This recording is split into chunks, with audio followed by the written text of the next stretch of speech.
Assalamualaikum warahmatullahi wabarakatuh. Salam sejahtera, sampurasun untuk warga Jawa Barat dan salam berdaya untuk seluruh masyarakat Indonesia. Salam pemuda dan salam membangun desa. Pada kesempatan ini perkenalkan saya Irfan selaku bukan apa-apa di sini. Izinkan untuk 2 jam 3 jam ke depan akan membawakan sebuah acara di mana kita akan ngobrol-ngobrol santai terkait pemuda dan desa. Pada kesempatan ini tanpa berpanjang-panjang lebar, saya kedatangan tamu yang sangat spesial, tokoh-tokoh ini. Pertama ada Bung Edi, silakan Bung perkenalkan dulu. Bung Edi ini dari Peci Desa ya. Mungkin untuk lebih lanjutnya silakan Bung. Peci Desa itu apa Bung? Oh ya, terima kasih Bung Irfan selaku yang punya rumah. Ya, perkenalkan saya Edi Hermana, tapi kadang ada yang memanggil Bung Ed, Pak Ed atau apalah banyak seperti itu. Kemudian ya saya mewakili dari Peci Desa lah. Peci Desa itu simpelnya ataupun singkatan dari Penggerak Cinta Desa. Jadi gitu. sebuah yayasan gitu. Nah, kalau bentuk secara itu sebuah yayasan. Gerakan kami sebuah yayasan ataupun bahasa kerennya NGO lah. Gitu kan. Bahasa kerennya NGO. Oke. Gitu sih. Sahabat-sahabat, teman-teman, kita tahan dulu, kita akan lebih panjang lebar nanti. Sebelum itu ada tamu yang kedua, tamu spesial yang kedua ini pemudi yang sangat luar biasa. Kita perkenalkan dulu ya. Ada Teteh siapa nih di sebelah kanan saya? Silakan Teh. Halo, perkenalkan saya Yulia Anggraeni. Saya seorang patriot desa. Sebuah program unggulan dari Provinsi Jawa Barat yang kebetulan ditempatkan di Sumberjaya Ciaurgeti. Asal dari mana Teh? Asalnya saya dari Garut. Dari Garut. Iya. Oh, jadi Patriot Desa itu program gubernur ya? Iya, salah satu program unggulannya Gubernur Jawa Barat. Oke. Jadi itu sahabat-sahabat, mengenai profil yang lebih lengkapnya silahkan chat secara personal, ada nanti yang di bawah. Ini di deskripsi lah. Ada nanti lah. Oke. Ada satu hal nih, permintaan daripada teman-teman semuanya terkait dengan banyak sekali permintaan atau pertanyaan-pertanyaan terkait dengan tokoh-tokoh pemuda yang sangat luar biasa ini.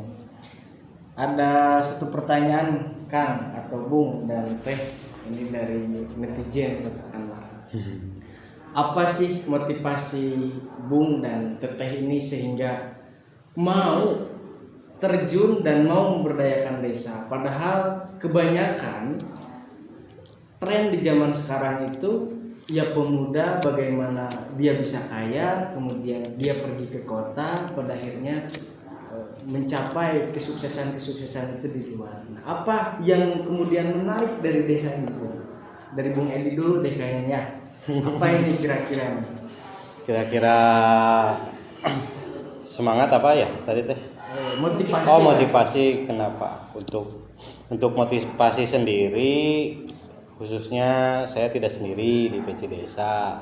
Ada sahabat saya yaitu Dika Mahardika, ketua, kemudian saya sendiri, dan ada satu lagi yaitu sahabat Miftah Farid yang bergerak ataupun yang merintis sebuah Peci Desa itu.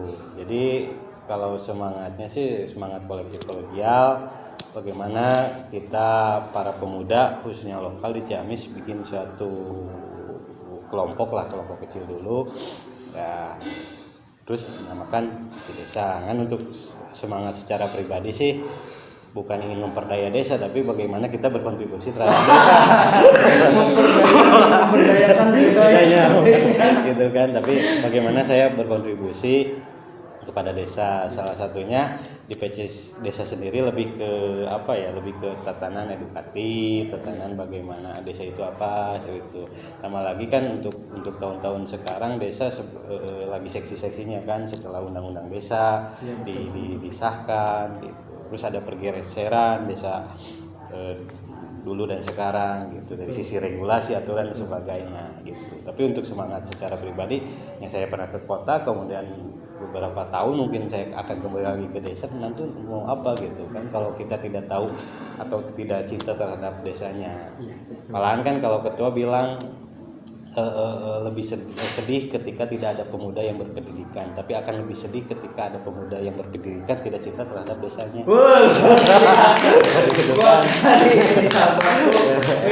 biasa. Itu kata-kata Dika gitu. Iya. Tapi kan kalau saya mah sejauh mana kita mencari ilmu, tapi kita kan akan kembali lagi ke desa. Iya. Jadi kira-kira kita dari desa kita akan kembali lagi ke desa. Nah seperti itu. Dan akhirnya kata-kata juga kan yang menerangi Indonesia itu bukan obornya Monas, tapi lilin-lilin kecil yang luar biasa. Semangat pagi ini sahabat-sahabat. Itu sih lah. Tapi keluar kalimat dari toko. Itu kan naonnya, tapi tidak semudah yang diucapkan, tidak semudah yang dikatakan bagaimana merubah desa tersebut gitu kan dari regulasi yang ada. Tetap sih semangat gotong royong harus ditanamkan di desa seperti ini. Iya. Jadi sedikit banyaknya Bung, kenapa kemudian pertanyaan tadi lahir selain daripada netizen, kemudian saya pun mencari dan menggali informasi baik di YouTube dan kemudian di yang lain bahwa PC Desa ini kebanyakan personilnya sarjana ya, bahkan ada yang S2 lah. Oh ada ya kalau secara katakan pengurus ataupun volunteer kan ada ya dari sarjana S2 atau yang biasa-biasa juga ada gitu. Iya, artinya ada semangat atau spirit yang luar biasa. Iya. Kebanyakan orang pendidikan ini adalah untuk memperoleh kesejahteraan pribadi. Kebanyakan kan begitu. Artinya kan tidak pernah peka atau tidak pernah melihat atau merespon sebuah keadaan. Nah, tadi yang kemudian dipaparkan sedikit banyaknya kita tercerahkan. Ini kan menjadi sebuah spirit buat pemuda, khususnya untuk para pemuda yang mungkin lupa atau mungkin desa itu menjadi bagian yang dalam otaknya kuno, tertinggal dan lain sebagainya. Ternyata banyak pemuda-pemuda yang kemudian katakanlah masih peduli dan peka begitu ya. Iya, pasti banyak. Ini dari netizen juga nih pertanyaan untuk Teh Yulia, karena saya sedikit banyaknya membaca minimal patriot itu D3 ya. Iya. Tapi kebanyakan sarjana, bahkan ada yang S2 juga. Nah, mereka mau ditempatkan dimanapun kan ya, di daerah atau di desa-desa pelosok. Nah, apa sih yang kemudian melatar belakangi Teteh mau ikut dalam program tersebut? Iya, kalau saya sendiri tidak semuanya Kang Edi ya. Saya tipikal orang yang masih mencari jati diri lah, istilahnya kayak gitu. Soalnya kan saya kebetulan baru lulus juga.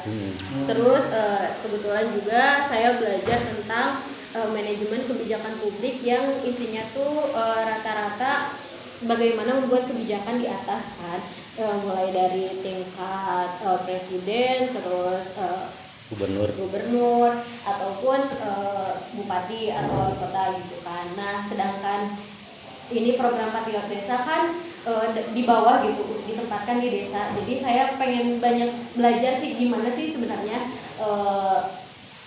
regulasi ataupun kegiatan di desa gitu, kayak apa. Iya, kayak gitu. Jadi pengen belajar banyak gimana membuat kebijakan yang dari bawah. Soalnya sebenarnya kan di atas itu gimana di bawah kan, gimana di desa. Kalau misalkan kebijakan di desanya udah bagus, udah benar, nanti kan atasnya juga pasti bakal jadi menghasilkan yang bagus, kebijakan yang bagus. Wah, ini luar biasa seorang analis kebijakan. Analis siapa ya? Manajemen kebijakan. Maaf saya salah. MKP. Iya. MKP, manajemen kebijakan publik. Kalau Bung Edi secara background pendidikan dari mana? Kalau saya Jurusan itu dari Fakultas Perguruan dan Ilmu Pendidikan. Oh iya. Dua-duanya banding setir ya. Lumayan. Ya, tapi ada korelasinya. Ada sih sebagai korelasi bagaimana kan untuk pendidikan sendiri tidak hanya pendidikan formal gitu kan, malahan kan di desa sendiri kan utamanya itu kan bagaimana kita peningkatan pendidikan di desa yang dari sekolah sampai tinggi-tinggi berapa. Kalau saya pengen sih tiap desa itu ada satu warganya itu dibiayai oleh desa biar sampai sarjana. Saya pengen seperti itu. Kalau kemudian hari juga kalau bisa ya yayasan PC desa sendiri juga menyekolahkan bagi yang sekolah sampai sarjana kan. Ada program di sana kan? Cita-cita sih. Cita-cita Gitu kan. Oke, kita akan bedah lagi ya teman-teman. Nah, melihat daripada cita-cita, kemudian garapan, kemudian landasan berdirinya kedua lembaga ini ya yang Teteh dan Bu ini duduki. Sebelum kita jauh ngobrolin soal track record, capaian dan sebagainya, saya akan ngobrol dulu dari hal yang pelik begitu.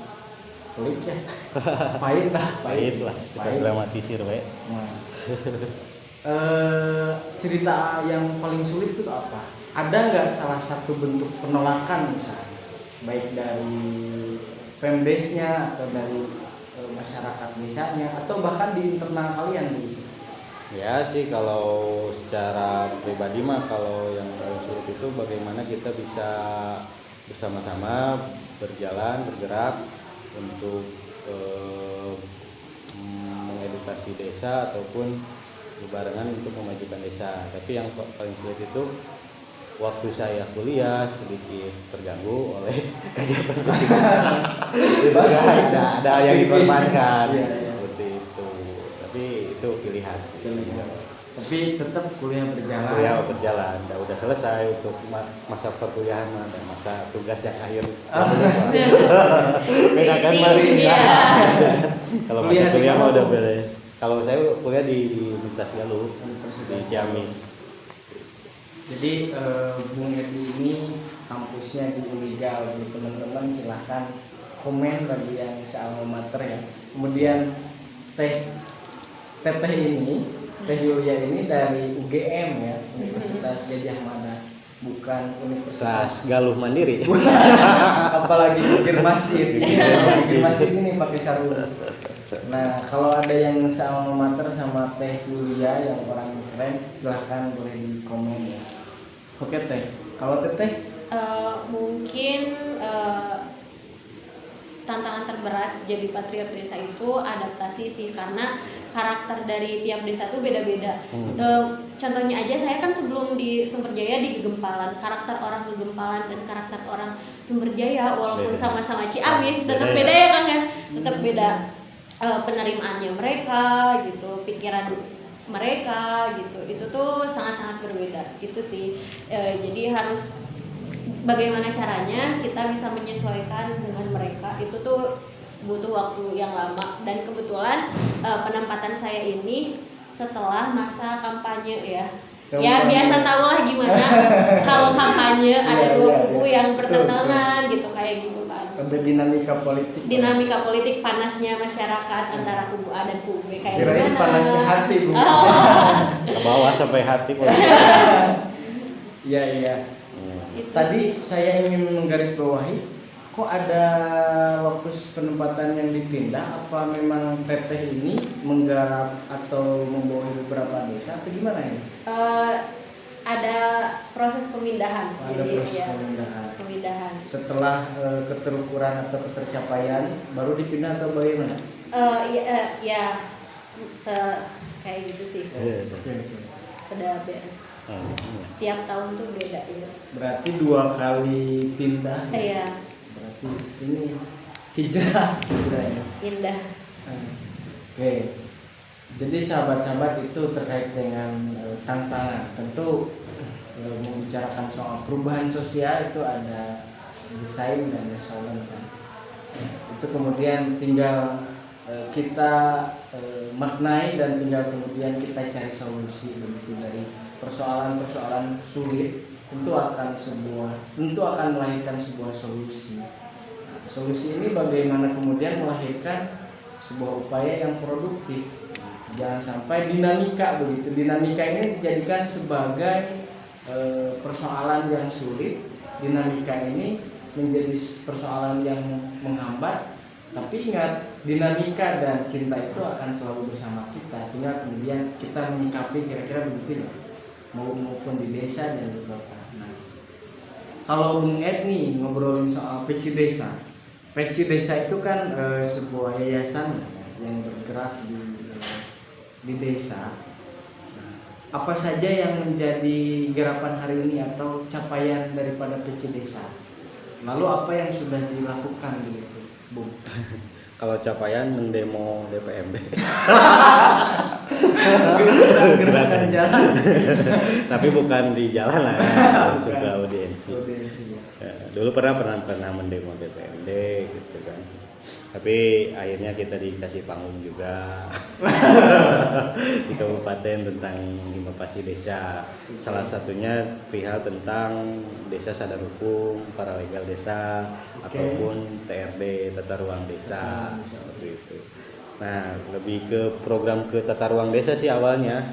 Tata ruang desa, bagaimana kita menggali selaku bukan peta desa tapi lebih ke peta potensi, yaitu pemetaan lah, ada pemetaan secara partisipatif gitu kan, di Permendes juga ada gitu kan, mengupdate untuk profil desa.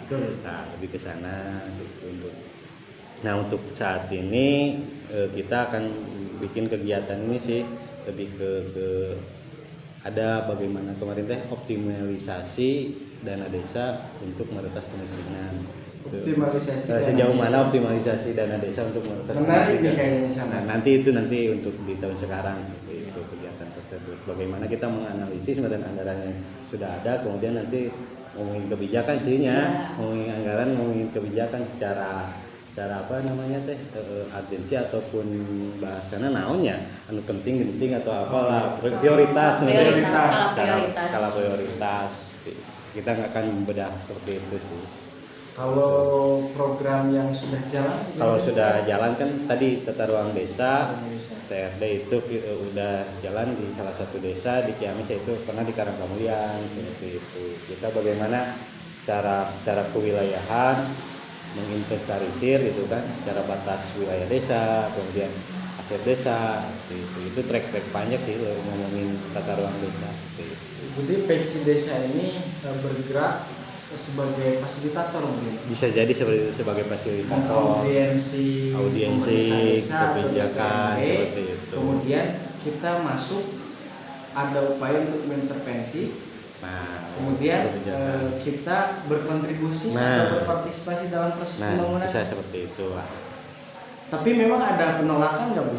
Ada sih, ada penolakan pasti. Cara untuk melakukan lebih ke apa ya namanya, bukan penolakan, bagaimana kita dipercayai oleh Pemdes sendiri gitu kan, yang diutarakan ataupun disampaikan program yang akan diberikan kepada desa. Tapi tataran sekarang lebih ke edukatif sih, lebih ke regulasi, peraturan undang-undang, perdes gitu kan. Kita kan secara ini peningkatan BPD, kemudian optimalisasi BUMDes gitu kan, masih kene tuluy berjalan lah. Dan untuk kata sempurna masih jauh tuluy kita kan, perubahan ke lebih baik lagi, ke lebih baik lagi. Ya sekiranya ada yang melenceng sedikit kita koreksi, kritisi kan tidak apa-apa ngerinya. Kritis, transformatif dan produktif. Itu kan karya. Nyase lah kita kalau berpolitik kan kita politik yang gembira aja. Politik yang santai dan bergembira. Dan akhirnya kan ngomongin politik, emang politik tidak bisa terhindarkan gitu kan. Politik itu kan seni. Betul. Iya, output daripada politik kan kebijakan. Nah, nanti di sini ada kebijakan. Nah, oke Bung Ed, kita nanti lanjut lagi sekarang ke Teh Yulia. Kalau Teh Yulia, garapan apa yang sudah dicapai, lalu kemudian secara tujuan atau secara cita-cita idealnya apa sih dari program Pak itu?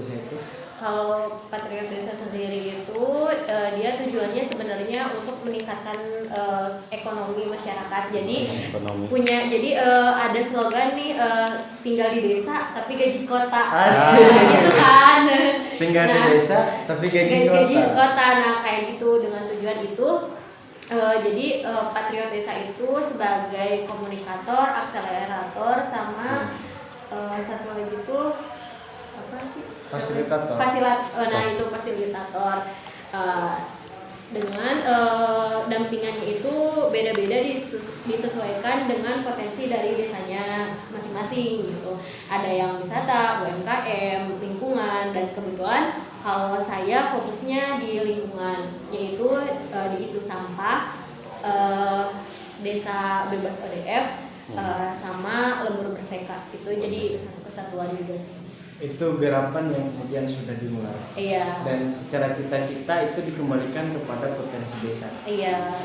Nah, ini menarik dari cerita Teh Yulia ya sahabat-sahabat, gimana isu soal lingkungan. Nah, kita tahu ya Teh bahwa sampah lah, bahwa lingkungan itu kita kerucutkan lah, kita sederhanakan dulu bahwa desa pun bukan hanya kota, sampah itu kadang-kadang buntu, tidak ada jalan. Iya.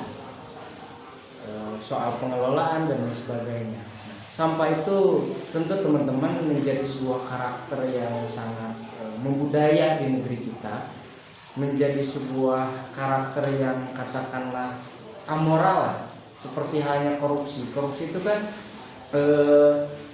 untuk menangani bukan hanya persoalan lembaga terkait, bukan hanya persoalan peran agama, tapi persoalan kesadaran. Nah, ini kan menjadi hal yang kompleks ketika dibaca. Ini kan menjadi sudut pandang yang komprehensif begitu. Nah, ini sangat menarik tentunya Teh, mengelola desa itu, mengelola lingkungan. Nah, apa sih yang sudah dilakukan? Karena memang kebanyakan di desa itu persoalan lingkungan terkadang terabai. Pertama, pemerintah desanya banyak yang tidak tahu aturan, bahkan yang tidak membuat aturan. Ada yang sudah membuat pun masyarakat lalai. Nah, tadi menarik Patriot sebagai fasilitator dan komunikator. Apa yang sudah dilakukan begitu terkait dengan isu lingkungan ini? Kalau sejauh ini selain melakukan sosialisasi lah istilahnya ke masyarakat, kayak betapa pentingnya kita tuh harus memilah sampah gitu, karena sampah ini tuh kalau misalkan dibiarkan menumpuk atau misalkan dibuang sembarangan ke sungai, itu tuh bisa merusak alam dan ujung-ujungnya nanti merugikan masyarakat juga gitu nantinya. Dari mulai misalkan nanti iklim yang berubah kan, masa panen juga bakal berubah gitu, kayak gitu. Terus sejauh ini tuh mengganti pengurus ya, Merestrukturisasi. pergantian restrukturisasi pengurus, karena kebetulan Sumber Jaya itu sudah punya TPS 3R, cuman dioptimalkan lagi berarti. iya, kemarin sempat vakum dan sekarang mau dioptimalkan kembali. Jadi setelah restrukturisasi ini tuh mulai menjalin kerjasama juga sama Bank Sampah Ciamis, yang kebetulan kan Bank Sampah Ciamis tuh keren banget kan, udah maksudnya dikenal di Nasional, provinsi maupun nasional tuh udah keren gitu. Dan Teteh melakukan komunikasi dan lompatan-lompatan itu. Iya, melakukan komunikasi sama BSC, menjalin kerjasama lagi, maksudnya rekonsiliasi, memanjangkan tali silaturahmi lagi lah sama mereka gitu, kayak gitu. Iya. Wow, ini sangat keren sahabat-sahabat. Jadi ada dua gerapan lah kira-kira yang dilakukan. Pertama unsur paradigma, yang kedua soal sistemnya. Ini luar biasa dan ini dilakukan oleh seorang Teh Yulia, seorang patriot. Nah, seorang diri. seorang patriot. Single ya. Maksudnya tugasnya single kan? Solo fighter ya. Solo fighter. Iya sih. Oke, itu sahabat-sahabat dari cerita Teh Yulia yang sangat luar biasa. Nah, kita beralih ke Bung Ed ya, Bung Ed, bukan Bung Toya, bukan Bung Ed. Bung Ed. Nah, terkait dengan tadi rekam jejak yang kemudian disampaikan dengan PC desanya.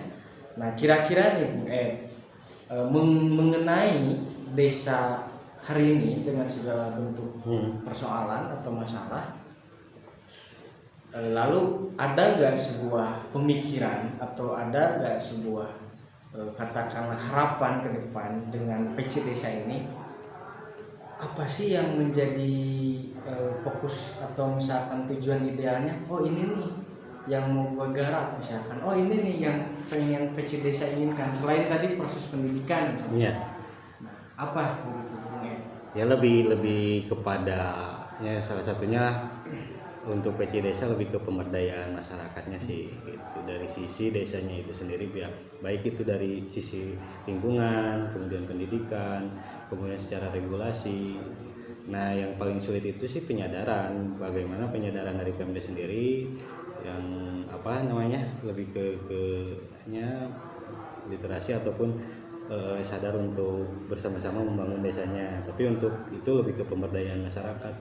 Misal kita kalau PC desa ada di bagian pemberdayaan di bidang perikanan gitu kan. Ada salah satu pengurus PC desa juga di Cijenjing itu konsen terhadap kegiatan perikanan. Kemudian saya juga di Sinangkasi lagi fokus ke perikanan, masuk ke asosiasi perikanan Sinangkasi seperti itu. Jadi kan ada pola perikanannya jadi petani ikan lah seperti itu ya. Jadi petani ikan dan unggulan di Ciamis sendiri ikannya itu nila gitu kan sama gurame seperti itu. Secara Ciamis nila. Kemudian tadi juga udah ada pendampingan mengadvokasi perihal pembangunan UPR, unit pembenihan rakyat yang sedang dilakukan tahun sekarang seperti itu. Kemudian yang di Cijengjing udah berjalan perihal perikanan nila kolam bioflok seperti itu. Wow, biasa ya. Ada Bipian itu di pesantren Cijantung, di samping pesantren Cijantung ada kolam bioflok gitu kan. Di situ tuh nila kaditu. Mungkin goreng lah. Nah, tapi kan kalau melihat tataran Ciamis sendiri kan kita tidak lepas dari pertanian ya, pertanian, perikanan dan peternakan di Ciamis. Ketika udah kita tidak punya laut, berarti kita udah punya tempat wisata juga ya. Tapi kan tidak kecil hati, kita punya Gunung Sawal. Itu kan Gunung Sawal ini jadi pilot project kabupaten juga untuk menjaga lingkungan gitu kan, tetap asri, jangan sampai ditambang atau apa. Sustainable kita jangan ada pertambangan di Gunung Sawal. Kalau pribadi saya gitu kan, Ciamis juga pasti bahasanya namanya lain reboisasi namanya, lebih ke ekologi lah gitu, bagaimana menjaga hutan tetap dengan fungsinya gitu kan. Oke, mantap itu. Saya paling sepakat ini.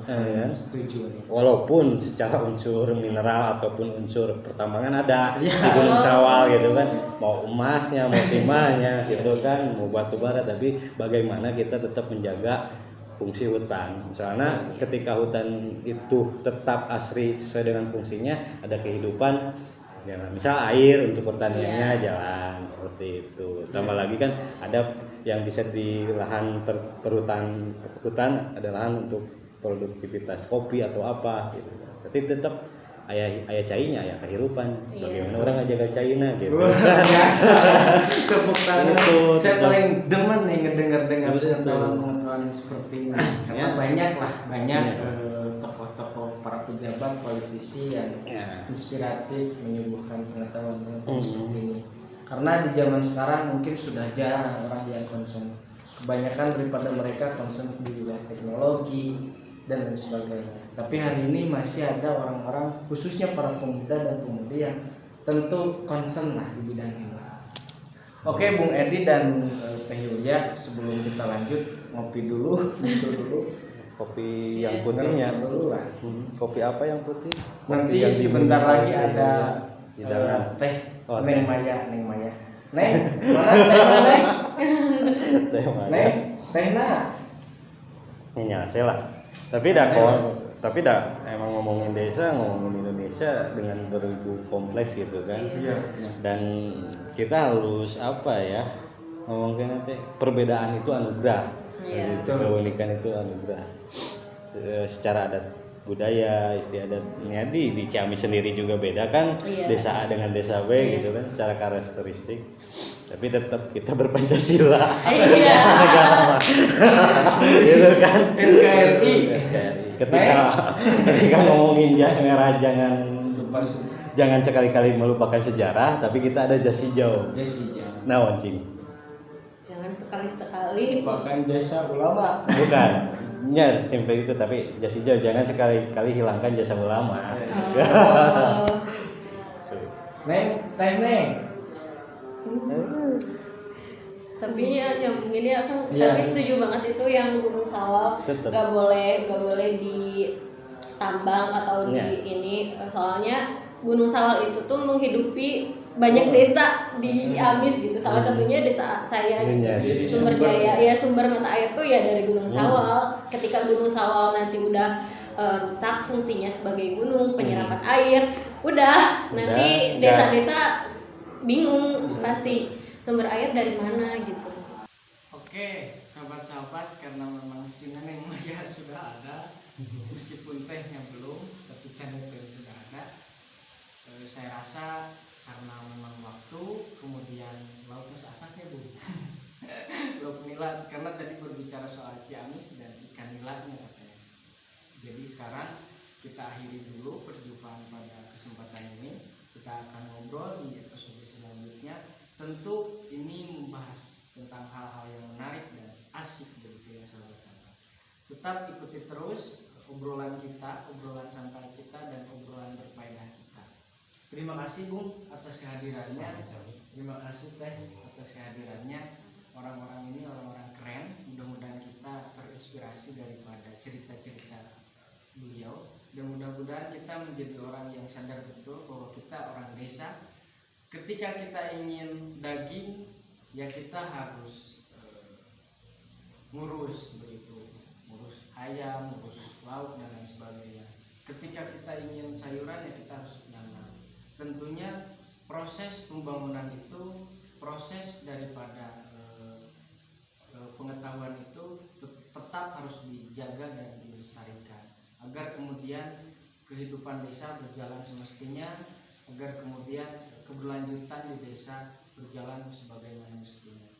Itu saja mungkin sahabat-sahabatku. Terima kasih atas atensinya. Tetaplah berkarya atau mati dalam kegelisahan. Wallahu muwaffiq ila aqwamit thoriq. Wassalamualaikum warahmatullahi wabarakatuh. Salam berdaya dan salam membangun desa.